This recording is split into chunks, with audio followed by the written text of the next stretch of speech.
Bank of Canada के governor tiff McCullum ने CFA society of Toronto के सामने एक वर्चुअल आर्थिक प्रगति रिपोर्ट पेश की। उस नाल ग्रुप के CEO सू लेमन भी शामिल हुए। मैकलेम ने केंद्रीय बैंक के मुख्य ब्याज दर नूं 0.25 तो 0.5% तक वधाउण दी फैसले ते चर्चा की है। ये 2018 तो बाद बैंक की पहली ब्याज दर विच वाधा है। Before I begin, I do want to acknowledge the shocking developments that have taken place in the past week in Ukraine. The senseless loss of human life and the devastating impact of this unprovoked Russian invasion on the Ukraine people are beyond comprehension. I know this is an extremely anxious time for the many Canadians who have family and friends in Ukraine, and my thoughts are with you. The invasion is also a major new source of uncertainty and volatility in the global economy. The situation is fluid, and we are following events closely and will be assessing the ongoing economic impacts. These events come just as we approach the 2-year mark of the COVID-19 pandemic. The economic recovery from the pandemic has been impressive.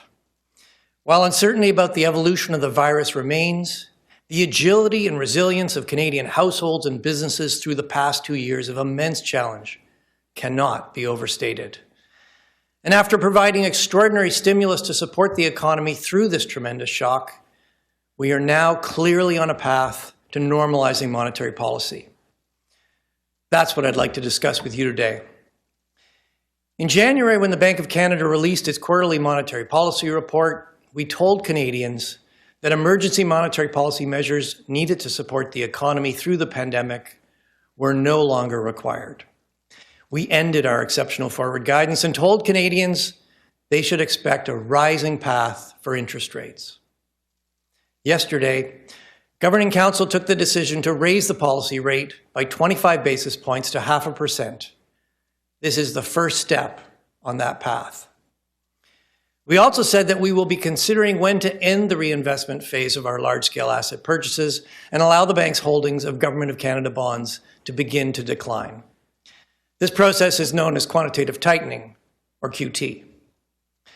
The timing and pace of further increases in the policy rate and the start of QT will be guided by the bank's ongoing assessment of the economy and its commitment to achieving the 2% inflation target. Today, I will provide an update on economic developments with a focus on inflation and the forces behind it. I'm also going to review the role of monetary policy in bringing inflation back to target. And finally, I want to look ahead to the next phase of our balance sheet management and the mechanics of QT. Like so many things that have happened during the pandemic, this will be new territory for Canadians. And I want to ensure that the process is clear and transparent ahead of time so that everyone understands what comes next. The Canadian economy is robust. GDP growth in the fourth quarter was very strong at 6.7%. This has reinforced our view that economic slack in the economy has been absorbed. And growth in the first quarter looks more solid than previously projected. As expected, inflation remained high. Inflation control is our #1 job at the bank. So I want to explain what is driving these price increases and what Canadians can expect looking ahead. Since last spring, CPI inflation surged well above our target range of 1 to 3%. In January, CPI inflation was 5.1%. The Russian invasion of Ukraine is driving up international prices for oil, wheat, and other commodities. This will put further upward pressure on inflation in Canada and around the world.